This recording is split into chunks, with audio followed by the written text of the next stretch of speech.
Karen. Thank you for joining me today for our Women in Leadership series. Thank you for having me. You're welcome.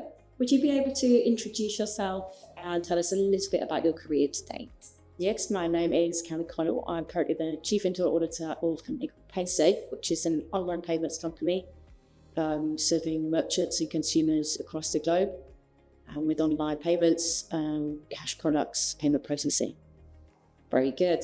And your career history prior to Paysafe, you had quite a large stint at Barclays and M&G. Yes, yeah. So I've been in financial services my whole career, so coming up to 25 years now in the city. And yes, I started at Barclays actually on their summer internship and then their graduate program, and then 15 years with the bank. So, shaped a lot of who I am, how I work, and my leadership capabilities. And then moved on to a couple of other things before moving into the Paysafe role. Yes, which I'm going to more detail on as you'd like. Sure. I do want to touch on maybe the very start of your career then, when you mentioned about internship. What was the catalyst, or what encouraged you to do that internship in FS? Yeah. And actually it was even earlier than the internship with Barclays. And as I'm walking here today, I can see very close to here my first ever stint in the city. So when I was 17, I spent a week in the Bank of England. Okay. And my aunt worked there. So I actually for 2 years, but 17 was my first year, spent a week in the Bank of England, which, at that age, I was so excited to come to the city. I'd been out shopping with my mom to get a new wardrobe for the city. I had the kind of really dark tan tights that, were probably a bit too dark. And I felt really confident. And I was going to London on the train to work. And I just felt so grown up and excited. And then if you walk into the Bank of England, even the reception area, this is a very long time ago, close to 30 years, it's just outstanding. It's such a huge staple, and it's so important to our economy. And I'm so proud to be working there. And I did that for 2 consecutive years. And really enjoyed, coming to London and feeling like I was part of something quite special. And, at university, I was doing a maths degree, and who knew what role, what career path that would be. But I knew that all of my friends and colleagues on my course were applying for internships, so it had to be the thing that people were doing. So I thought, I'd best do that as well. And applied for all sorts of things, from big 4 accountancy firms to investment banks to some the retail banks. A lot of rejections, lots of single interviews where they would ask me about their firms and the role, and I'd panic and say something probably half relevant but not great. And then my experience with the Barclays process was, it was an assessment day, an assessment centre. Oh, yeah.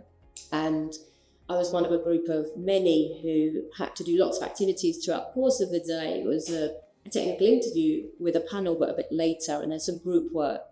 So they were always observing, but it allowed you to find your space and to get over the initial panic of being in an interview, having so much pressure that you probably put on yourself to be successful, for that 40-minute slot. And I really enjoyed the way that they were shaping that as a cohort of people to bring into an internship program that they then wanted to try and progress through the ranks with their firm. So it felt, really important to me, and I felt valued. A small mishap on the day when my zip broke and I had to keep my jacket on for the course of the whole day because my zip on my trousers had bust. But you are flexible and work with these things, and I got the place. So very good. Must have been a nice journey. That's right. Yeah, exactly. And then I stayed there for 15 years. So Well, you clearly must have done a lot right there on the assessment day. Yes, and enough to get me in, and then an offer for a graduate program. So took some of that pressure off through the last year of university as well. Yeah, interesting. And I know some companies do more like working interviews where they get you in and do tasks or just lead a team and stuff. So we can come on to that a little bit later, actually. So after those 15 years with Barclays, that stood you in good stead for M&G.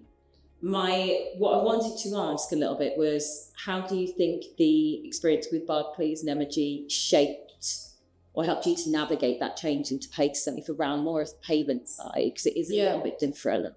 Yeah, and to be honest, the navigation through the industry has been pretty significant. So from really a retail banking background in Barclays onto Prudential, and it then became M&G. But when I joined, it was Pru. Yeah. So it was life and pensions company, and I was immediately working amongst actuaries who are extremely intelligent and really quite challenging to audit. In my role, it's really to question if that's the right way of doing things, and if that really does mitigate a risk, or is there a different way or a better way of doing things. And any actuary will tell you there's multiple answers to a question, but here's our justification for our answer.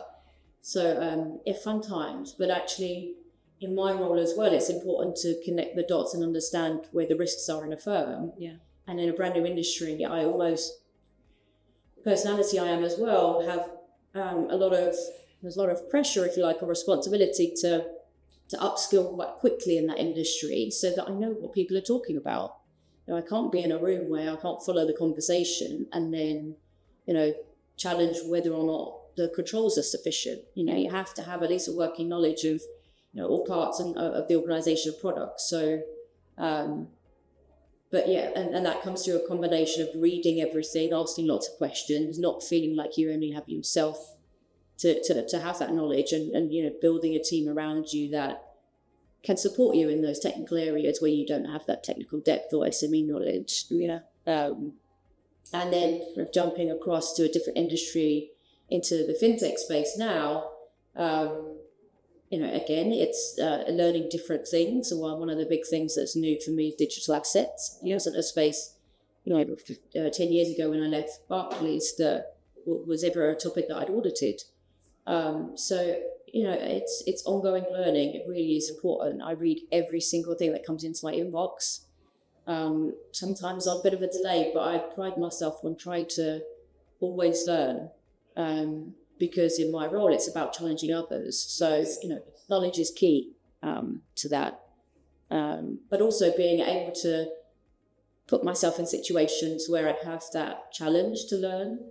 Yeah. And moving into different industries creates that, I like an environment where things aren't easy. I like a challenge, and I like a role that pushes me to go beyond my existing skills and capabilities. So, I could carry on working in a retail bank until I retire, but you're then going to be auditing the same topics, probably on a kind of 2-3 year cycle. And so there has to be that interest for me and that variety of content. It's what really keeps me motivated. Yeah, no, that's really interesting to hear. And I think with your role as Chief Audit Officer, it's the oversight of and challenging others, isn't it? Yeah. It's not always the easiest role in the world, so I commend you. All the most popular. I am intrigued as to how you found your niche and expertise in audit, in particular, coming from that maths background. Yeah. So what led you down that particular path, Karen? Yeah, I have reflected on this, and I think there's a couple of things. One is knowing that those kind of roles exist. Yeah. And I was in the finance function at Barclays very early on, and I was doing a rotation in our service centre based down in Poole, and I was working with a couple of contractors at the time who were exceptional at what they did, but they were finance risk professionals, or no, capital small risk professionals, and the project that we were working on was to map the critical processes in group finance. Yeah, so we'd map some at head office just down the road here, and then we were down in the service centre mapping the processes. And that's when I started to get interest of holding conversations around an end-to-end process and what's the worst that can happen, where is the risk, and therefore what are the key controls that we need to make sure work day to day to keep our bank safe and to keep the customer safe and to keep the financial reports on track. And for me, that was really interesting because it wasn't the pure finance work. I would never say I've been a number cruncher. So that piqued a bit of an interest. And then in another role, as I moved on through finance, I was working in that was a bit more kind of day in, day out. I was helping the parts of the organisation look at their benefits management through projects and things. And I was starting to think about what my next role would be. And I had a really important conversation with somebody in the firm at the time that was the CFO of one part of the bank. And he had said to me, have you ever considered internal audit? And he'd had a period of his career in internal audit, and I didn't know what it was. Tell him more. And he said, well, what do you like? And I think sometimes it's being able to articulate what you like and don't like in a role. It's more important than knowing what the role is called. So I said, I like feeling of achieving things. I like a beginning, a middle, and an end. And if the job is the same to me every single day and it's number heavy, it doesn't feel like that's for me. It wasn't kind of lighting the fire inside me. So he suggested that, and the way he described it is, internal audits and mini projects. So, either think about trying to understand more around what our project management career would be, or go and have some conversations with people in our internal audit function, which I did, and I interviewed for a role in internal audit in 2004, and then, never looked back. I have, over the years, challenged myself, and I've moved out of internal audit.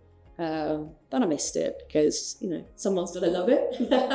And I found my way back, but in a different construct, right? In smaller firms where my role and my accountabilities are more significant, so that I could, lead and drive the function, versus being part of a really huge, really amazing function in those huge global firms.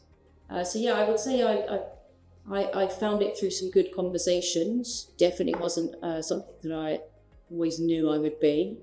But and I've been doing it for a long time, and I like to think I'm pretty good at it. But, there's always more to learn and do differently and better. So I think that's really interesting because, we talk about, younger talent as well coming through, and they may have done a STEM subject, but they may not know all the opportunities available to them. Yeah. And it took one of your senior managers at the time to say, have you considered this? And I think that's where part of the challenge is in the industry at the moment. Like school leavers, uni leavers, they simply don't know maybe all the options available to them. So yours is a prime example of, being given an opportunity or being talked to. Yeah. And you've clearly been very successful at it. So I did want to pick up on a point that you made about how you challenge yourself. And I think this ties in with moving from the bigger institution to the smaller ones. So how have you found that maybe challenging others when you are in your internal audit position? How have you found that in a smaller entity where you've probably got that little bit more visibility or a little bit more accountability as well? So how's that been for you? Definitely is a change. So the size of Paysafe, the number of employees is about the same as M&G, to be honest, but it's just a different type of industry. As a fintech versus M&G that was, been around for a long, long time and have been audited for a long, long time. Very clear 3 lines of defense model. Yes. And I think when you get to the firms, like a fintech where there is less of a structured 3 lines of defense, you really just have to help get things done. So the challenge in my role as an independent, so I report to the chair of the audit committee, I have a dotted line to the CFO, is that I have to be independent. So, I can't design processes, but equally in the organisation that I'm at, and I think in the industry, it's far less helpful to say, well, that's not good enough. The bar is here and this is here. You need to go away and rethink it. That's not helpful. So it's how do you go a little bit further to help coach and support with that kind of mindset of what good looks like, or, how to design a control that will work, year over year or month over month. And so I think, it really also requires a collaborative nature. So, and I'm not the kind of person that's always, been more of the police officer, which I think people have a tendency to think audit is, you come in and say something's wrong and then you walk away. And it really isn't that. It truly is a kind of stakeholder management influencing type role. But I want the companies that I work for to do well. I work for the same firm, and it's not helpful for me to just find fault with things. It really has to be about how do you help define a solution that's fit for purpose. And that's where I think changing industries and, keeping myself on my toes with regards to, that commercial lens of what would work in the industry here versus what would work for a Barclays, for example, or a CNC Group.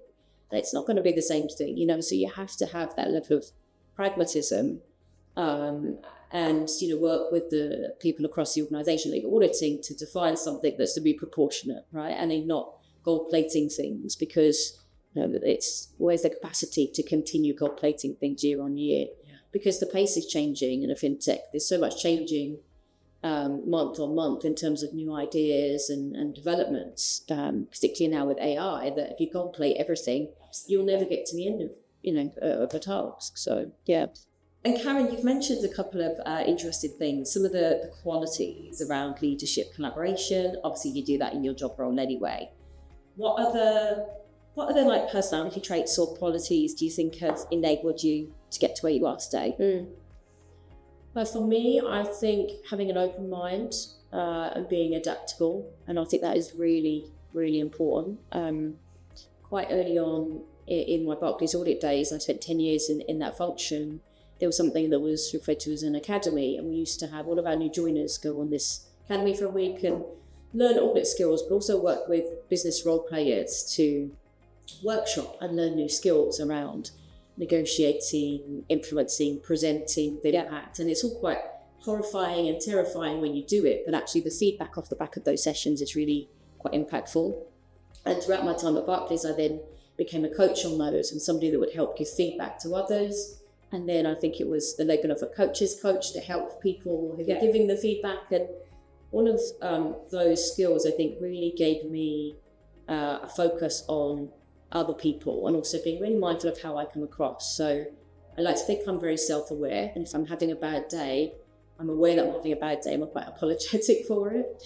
I also know when I work at my best or when I'm not at my best, and when I should be doing group work versus kind of thinking work and what kind of environment I need. And I think it's really important as a leader to focus on individuals and what works for them. Particularly in audit, it no longer is just people that are accountancy background. It's the best audit functions will have a mix of people and a mix of skills. Yeah. So you have people whose motivations and learning preferences will be completely different. So it's creating an environment where everyone feels valued and equal, heard and listened to and respected. So I don't know whether or not there's too much there in the answer or not enough, but I think it's just how do you create that environment where people feel like it's a good environment to thrive? And I think that's a big responsibility in leadership.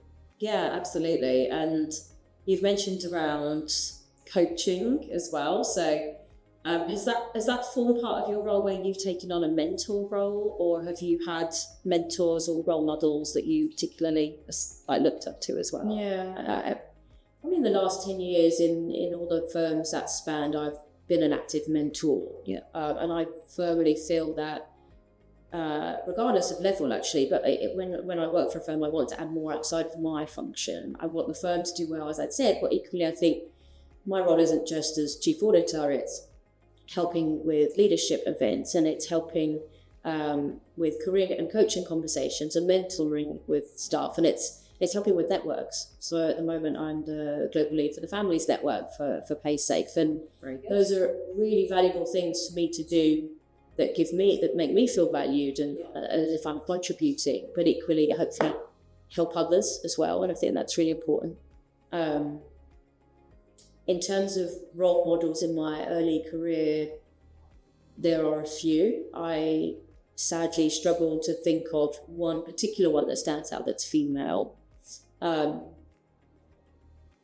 There's lots of people that I've worked with throughout my career that have been female, but I think back to my early days when I was starting out with audit, there was a very strong role model for me that was male, and treated me with respect, got to know me as an individual, saw my potential and stretched me. Yeah. and didn't ask me to be who I wasn't or change in a certain way. And I think that's really important.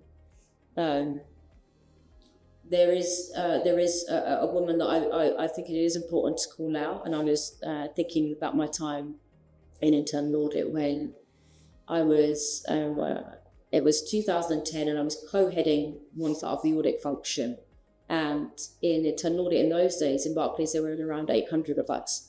And so myself and this lady were co-heading the quality assurance function for about a year. And it was my first time, and probably my only time actually, at co-leading a function, which you might think could mean that you're vying for position and, how do you divvy up the work? I was based out in Johannesburg at the time. She was based in London. So she was, proximity to the chief auditor was much closer for her. But we run that function effectively. We bounced off each other. We managed the different time zones. There was no competitiveness. It was really two women supporting each other. And, if I think about how I've progressed through my career and advocates that I've got, she's still there. Yeah. And we see each other. And I actually did some contracting with her when I left the bank. And I think that's really important, is that women backing women. There doesn't have to be how did they get here? Or what's their CV look like? It actually doesn't matter. We just should all be supporting each other because we want each other to do well. Yeah. So yeah, I did want to call her out. So we co-led a function, which was quite interesting. I think that's really good to hear as well. And, being given the opportunity to do that, as well as working really well together and to make it a success. And I mean, what I picked up from that as well, Karen, you clearly done very well to be put in that position anyway. But also the company backing you as a female in a role like that. And I don't know what your thoughts are. You've worked in the industry a lot longer than I have, actually in the thick of it. But I've seen a huge change over the last decade or two around women in more leadership roles. Hence our series.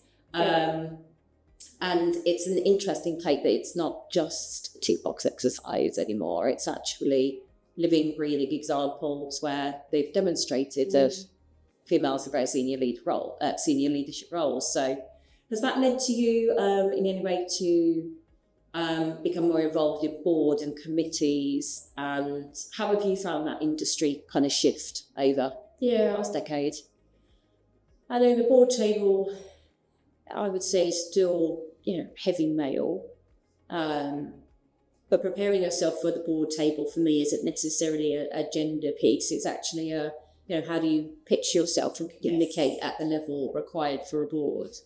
And I think for me, regardless of gender, it's a little bit around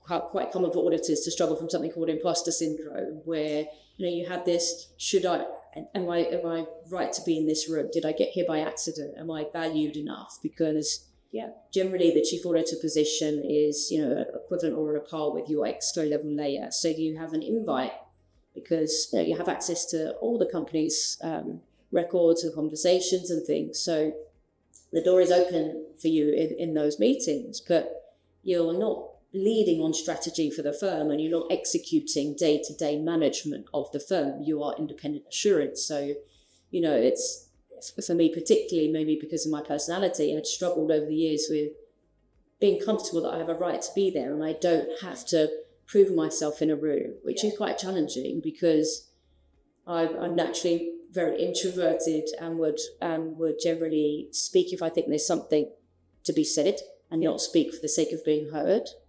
And I've struggled with that in those early days when I was invited to those exco meetings, and I would get into my head too much around, have I contributed in this meeting? People sitting there observing that Karen's made limited contributions and things, and it would eat away at me during the course of a meeting, and that's not helpful when you are just trying to operate in a role, to have this chipping away at you and thinking, am I right to be here? So it's really just being able to get some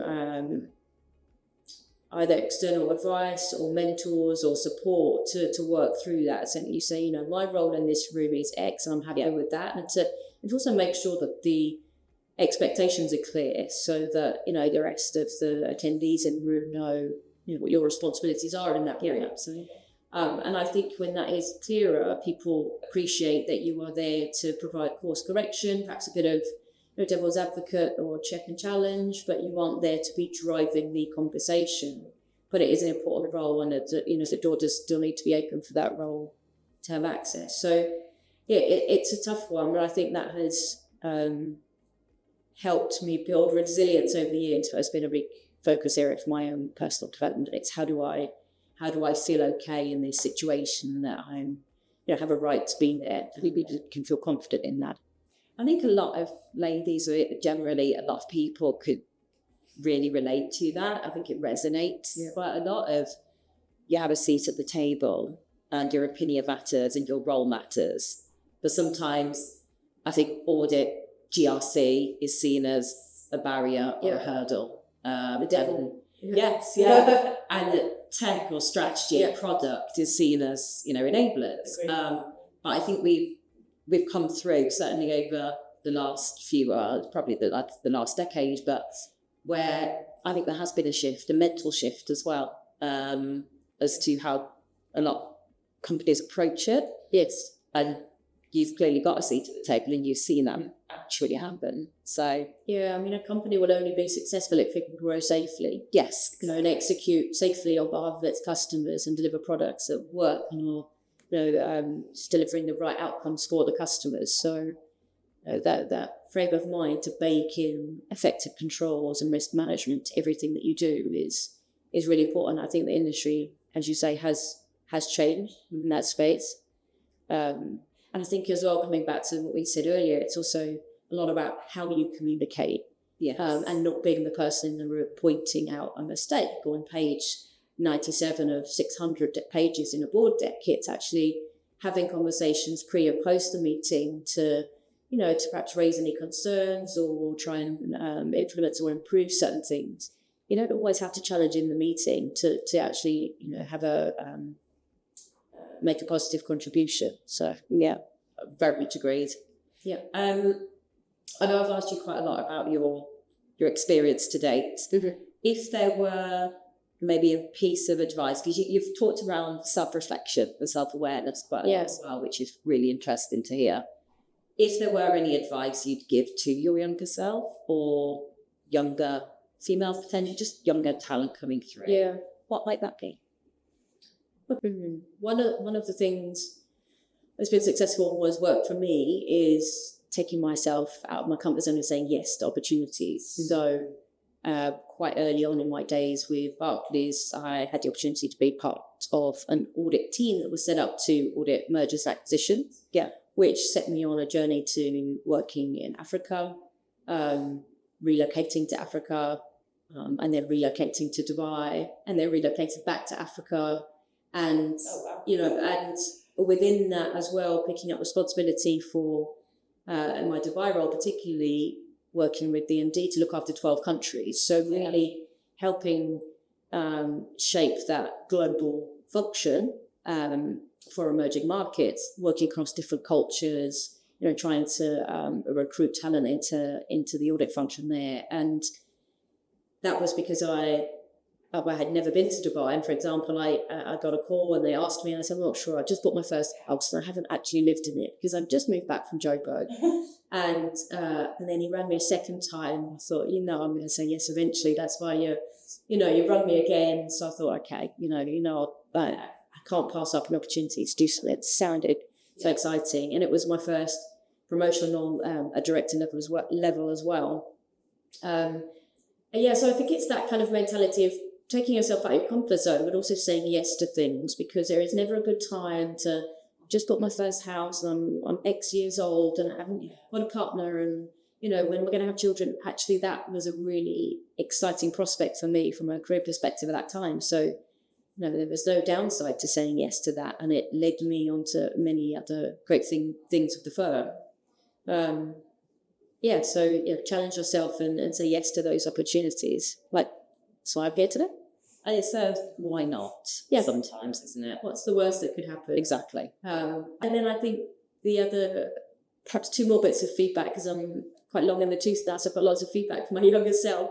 One is around being kind to myself and giving myself the same allowances that I give to my team. So I quite often, if one of my team is telling me that they are being stretched and things, will find a solution. I never want any of our team to struggle to the point where they would tell me that they, would need support. But if it's myself, I'll be up there, I've got to get it done, I've got to get through the list, and I don't listen to my own advice. And my husband will tell me that quite a lot. You need to take a break. That's what you preach sometimes. Exactly. Yeah. Otherwise, I push myself, and then somebody very insightful in my team always says, "We can't do without you. We need you to be in good mental health." So it is really important that you recognise your own symptoms of being quite close to overstretched and not in a great space. And the last one, and I promise it is the last one, is around interviews. Because I think it has helped me as I've got more senior, and I've gone into interviews to consider them a two-way process rather than it be the kind of, there've been in some interviews and where you feel like you're a small puppy and there's a lion the other side and then just toying with you, and that's not a great experience. And I really think you need to go into an interview feeling confident in your own capabilities to say, do I want to work for and with these people? In terms of the company's values and all those things that you investigate. But if you're sitting there and that person is your prospective line manager, do you feel a rapport as well? Because it isn't just their decision. Has to be a two-way thing. And I think, for me, I've been through processes, and as you get senior, there are multi-round processes where I've got to a point I said, I'm not sure that firm or that role or that structure works for me.